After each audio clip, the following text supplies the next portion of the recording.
Bonjour, je m'appelle Antoine Boydila, je suis un ancien élève du lycée des Îles du Nord.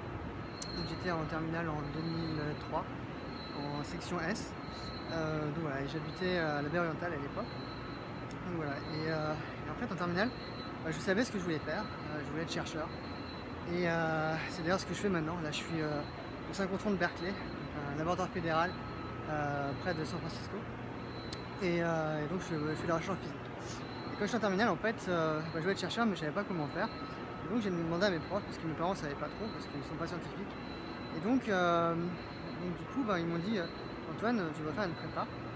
Donc du coup, j'ai fait une prépa. Et donc je suis allé à Strasbourg pour la prépa en mathématiques, donc filière MP. Et du coup, j'ai appris à faire des maths comme ça. Et ensuite, après, j'ai fait des études en école d'ingénieur et ensuite une thèse pour ensuite me retrouver en Californie. Donc voilà. J'ai fait ma prépa à Strasbourg parce que mon grand frère y habitait et puis parce que je suis né à Strasbourg aussi. Et c'était plus simple. Ça me permettait d'avoir une sorte de support moral. Parce qu'à l'époque, m'a, je pense, beaucoup aidé entre la densité des cours qu'on avait et puis le fait d'être à 1 km de ses parents, de ses frères, de la plage et du bikini. Donc voilà quoi.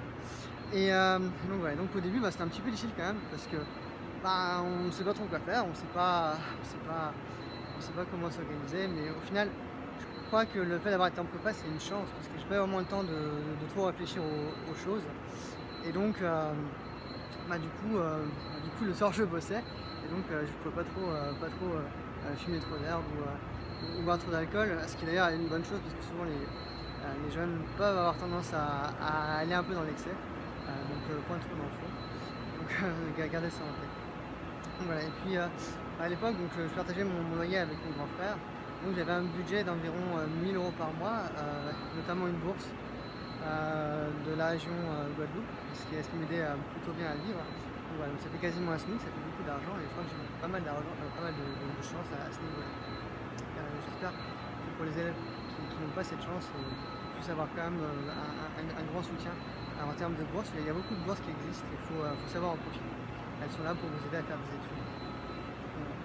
Donc la plus grosse difficulté à rencontrer, c'était m'adapter au niveau, m'adapter à la France, au climat, au froid. Donc voilà, mais comme je disais, ça a été en fait, parce que j'avais tellement la tête dans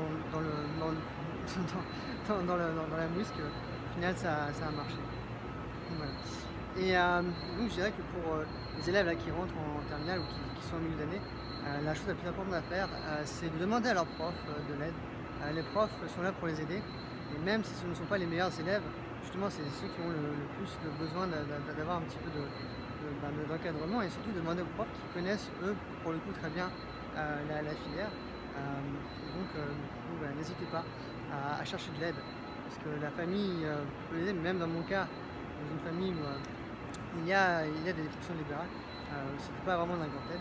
Donc voilà, j'ai quand même eu beaucoup de chance d'avoir des profs qui savaient m'écouter et qui ont pu m'orienter comme il fallait. Donc voilà, donc je vous souhaite bonne chance et puis à bientôt.